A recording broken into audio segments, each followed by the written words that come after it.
소개받은 순천향대 서울병원 신경과의 선우준상이라고 합니다. 저는 오늘 뇌전증과 운전에 대한 내용을 말씀드릴 거고요. 저희 주제가 뇌전증이 있으면 운전을 할 수 없다. 요게 이제 저희 토픽이었죠. 그래서 아시죠? 작년에 한 번 이슈가 됐었습니다. 해운대에서 이제 교통사고가 한번 크게 났는데 뇌전증 환자였다. 이런 게 얘기가 나왔었고, 근데 그때 이제 실제로 경련이 있었는지 없었는지는 사실 조금 불분명하죠. 근데 이 환자 제가 이제 기사를 요거 준비하면서 보니까 금고 5년형을 이제 선고를 받았다. 그래서 생각보다 꽤 이제 형을 크게 받은 것 같습니다.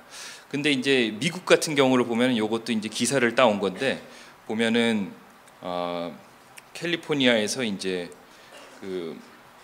2012년도에 이제 운전 중에 발생한 경련으로 이제 교통사고를 유발을 했는데 보면은 이제 몇 명이 죽었고 이제 2급 살인죄를 해갖고 이제 징역형이 33년에 이제 벌금이 한 우리나라로는 이제 3억 가까이, 이제 우리나라보다 이제 훨씬 형이 세다 이거죠.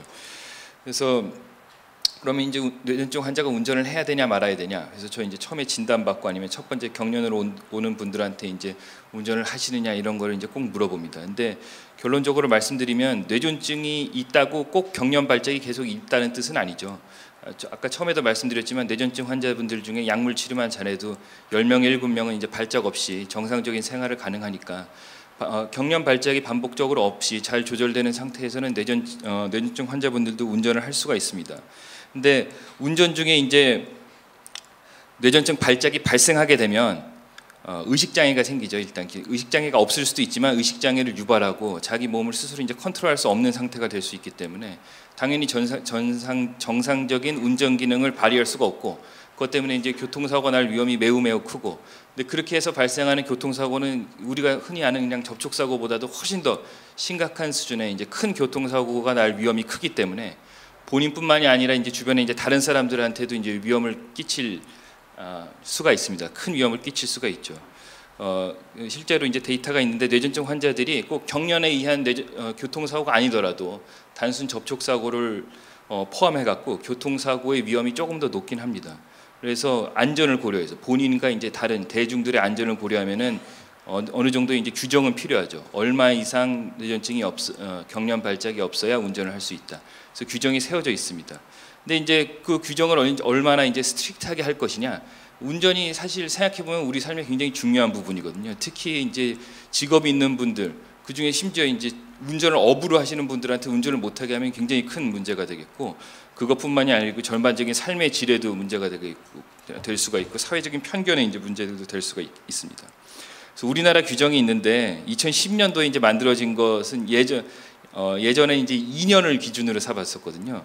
근데 이번에 보니까 이제 바뀌어서 이제 1년으로 바뀌었습니다. 그래서 이게 이제 결론인데, 뇌전증, 이제 간헐적인 이제 반복적인 경련 발작이 있는 그런 아무튼 의식 장애가 있는 뇌전증 환자는 최소한 1년 동안 증상이 없어야 운전을 할 수 있습니다.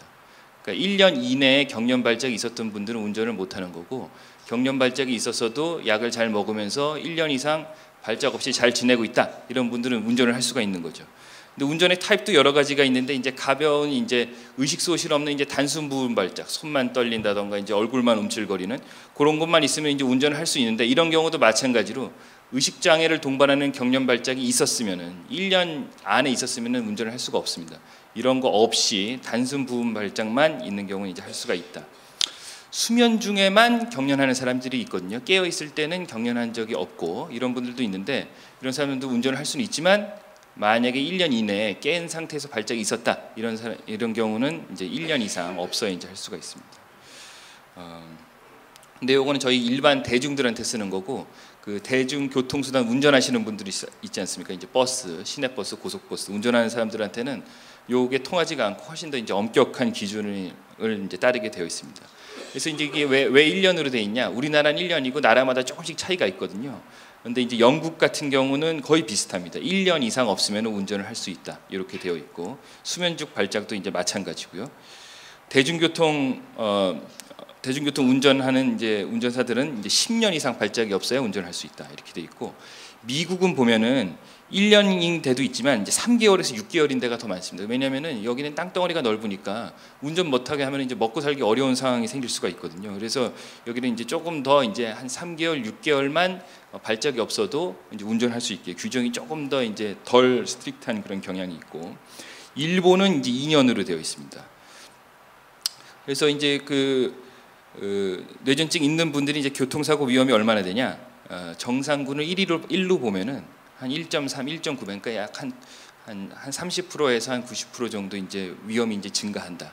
생각보다 그렇게 높진 않거든요. 근데 그 교통사고의 심한 정도는 이제 더 뇌전증 환자가 이제 교통사고를 일으켰을 때 더 심한 교통사고를 발생할 위험이 이제 높다는 거죠. 유형에 따라도 이제 차이가 있는데, 당연히 이제 전신성 경련 발작, 우리 대발작 형태가 오면은 운전 기능의 장애를 제일 크게 유발하고 더 이제 그로 인한 교통사고를 유발할 위험이 가장 큽니다. 하지만 부분 발작, 소발작도 적지만, 그보단 적지만 이제 사고의 위험을 증가시키고, 증상은 없이 이제 뇌파성에서만 발작이 지나간다거나 아니면 전조, 느낌만 있는 경우는 크게 이제 영향을 미치지 않는 걸로 되어 있습니다.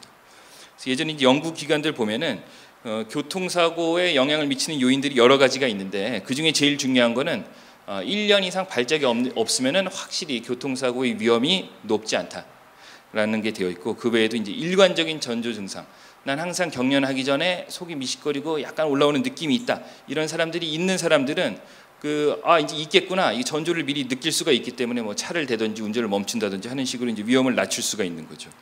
그리고 더 중요한 건데 이제 기본적인 운전 실력이 더 중요합니다.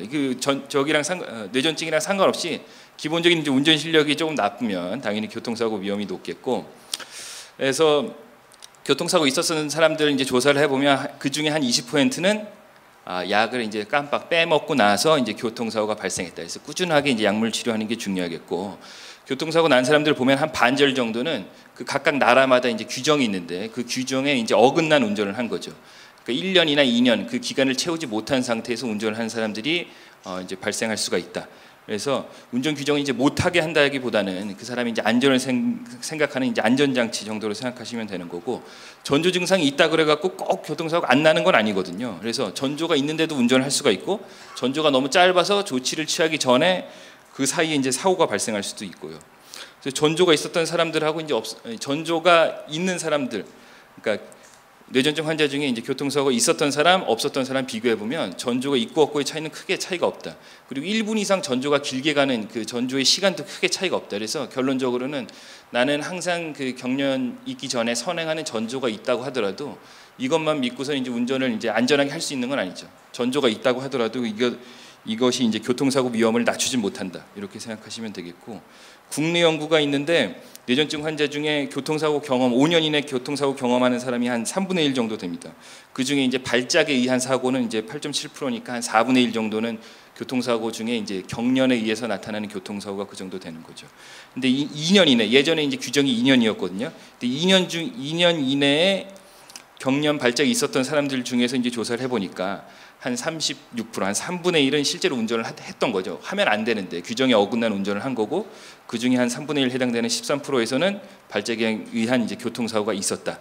근데 발작이 지속됨에도 불구하고 운전하는 사람들을 보면은 남자, 이제 그리고 기혼, 직업인 사람, 취직증, 그리고 이제 적은 약물개수. 적은 약물개수는 이제 조절이 잘 된다는 뜻이죠. 그래서 남자, 이제 기혼, 이제 가정이 있고 이제 일을 해야 되는 사람들이 이제 어쩔 수 없이 그 규정을 몰라서 그럴 수도 있고 이제 알면서 그럴 수도 있고 운전을 해야 될 그 필요성이 더 크니까 이런 사람들이 이제 규정에 어긋난 그런 운전을 하는 경우가 많고, 다른 나라 그리스 연구 결과도 거의 비슷합니다. 남자, 직장이 있고 약물 개수가 적은 잘 조절되는 사람들이 아마도 나 이제 조절이 잘 되니까 괜찮겠지 하고서는 이제 하는 경우가 많을 것으로 이제 생각이 됩니다. 그래서 운전 규정이 있다는 걸 아마 모르는 분들도 많을 거예요. 그래서 이런 규정이 있다는 걸 아셔야 되는데 못하게 막는다는 뜻이 아니고 이제 안전을 생각하면 이 규정을 따르면 그래도 안전하게 운전할 수 있다, 이렇게 받아들이시면 될 것 같습니다. 그래서 결론은 뇌전증 환자도 운전이 가능한데 이제 어떤 경우에 가능하냐? 1년 이상 발작이 재발 없이 잘 조절되는 경우에는 운전이 가능하다, 이렇게 생각하시면 되겠고, 알아야 될 사항들로는 잠시라도 정신을 잃는 그런 경련, 그러니까 발작 형태가 있는 사람들은 운전하면 안 된다. 1년간은. 그리고 잠깐 내가 느끼기에는 잠깐 의식을 잃었다고 생각할지 모르겠지만 그 와중에도 잠깐 의식을 잃는 와중에도 큰 사고가 발생할 수 있다. 그리고 이런 형태의 이제 복합 부분 발작, 잠깐 멍해지는 느낌이 있으면은 본인은 사실 잘 못 느낄 수도 있거든요. 그래서 그 주변에 그 이제 보호자분들, 부모님이나 아니면 배우자분들이나 이런 증상이 있었던 거를 이제 봤으면은 관찰을 했다면 운전하지 못하도록 이제 가족의 도움도 좀 필요할 것입니다. 그래서 증상이 잘 조절되고 있는 와중에도 증상이 재발하면 일단은 운전은 당분간 멈추고 주치와 이제 상의가 필요하다. 약을 감량한 경우에는 또 이제 운전을 하면 안 되거든요. 약물을 중단하거나 감량했을 경우에. 그리고 이제 당연히 약을 못 먹거나 스트레스가 심하거나 잠을 못 자거나 경련의 이제 경련 발작의 위험을 높일 수 있는 상황에서는 이제 스스로 조금 피하는 그런 조치가 필요하겠고, 운전 중에 이제 느낌이 왔다, 전조가 왔을 때는 이제 차를 세우고 운전하지 않는 그러니까 위험을 이제 피하기 위한 그런 조치가 필요하겠습니다. 예, 여기까지입니다. 감사합니다. 네, 감사합니다.